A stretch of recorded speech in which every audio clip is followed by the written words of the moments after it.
আজই লোকসভায় পেশ হবে এক দেশ এক ভোট বিল। বেলা 12টায় সংসদে বিল পেশ করবেন কেন্দ্রীয় আইনমন্ত্রী অর্জুন রাম মেঘওয়াল। বিরোধীরা শুরু থেকেই এক দেশ এক ভোটের বিরোধিতায় অনড়। মুখ্যমন্ত্রী মমতা বন্দ্যোপাধ্যায় এই বিলকে অসাংবিধানিক এবং যুক্তরাষ্ট্রীয় কাঠামোর পরিপন্থী বলে চিহ্নিত করেছেন। কি বলেছেন অভিষেক বন্দ্যোপাধ্যায়, শোনাবো আপনাদের।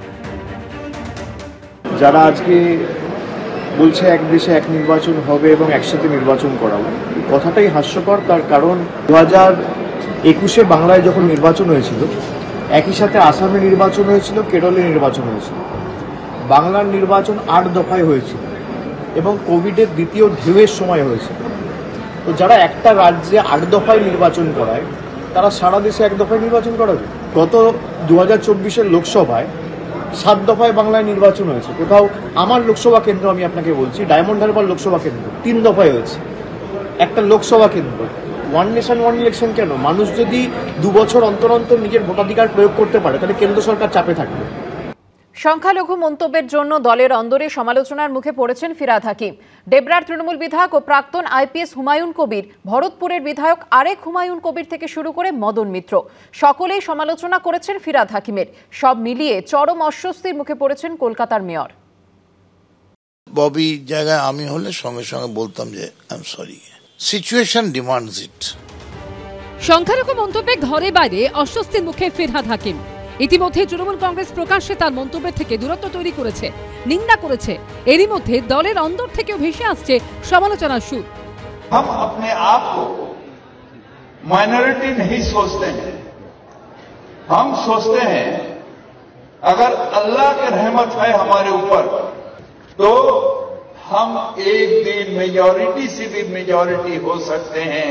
अल्लाह की ये मेहरबानी होगी जो हम अपने ताकत से ये हासिल करते हैं। এই মন্তব্যটা আমি খুব ব্যক্তিগতভাবে হার্ট হয়েছি,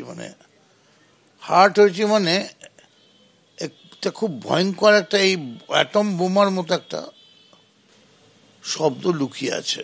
আমার মনে হয় যে ববি হয়তো ইচ্ছে করে বলেনি, কথাটা বেরিয়ে গেছে।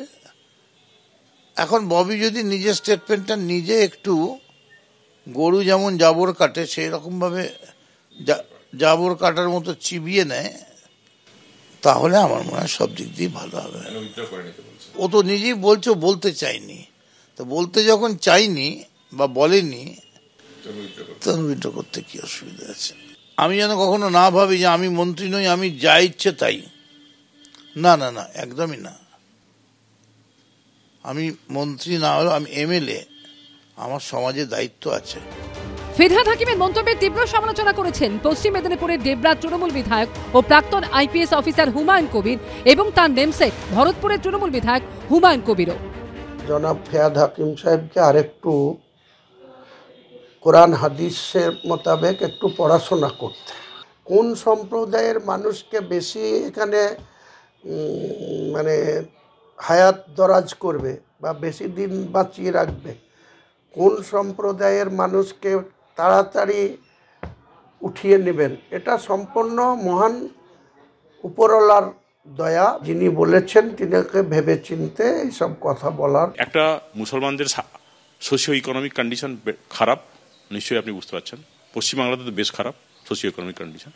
সেই অবস্থায় আমার যে একটা ফ্যামিলিতে একটা ফ্যামিলিকে যদি আমি একটা ইউনিট ধরি, সিঙ্গেল ইউনিট, তো সেই সিঙ্গেল ইউনিটের মধ্যে যা রিসোর্স আছে সেটি 2টো বাচ্চাকে আমি ভালো করে পালন করার ক্ষমতা থাকে, আমার 5টা বাচ্চাকে নিশ্চয়ই থাকবে না। তাহলে 5টা বাচ্চার কথা ভাববো কেন? সব মিলিয়ে চরম অস্বস্তির মুখে ফিরহাদ হাকিম। কৃষ্ণেন্দু অধিকারী ও রাজীব চৌধুরীর রিপোর্ট, এবিপি আনন্দ, কলকাতা।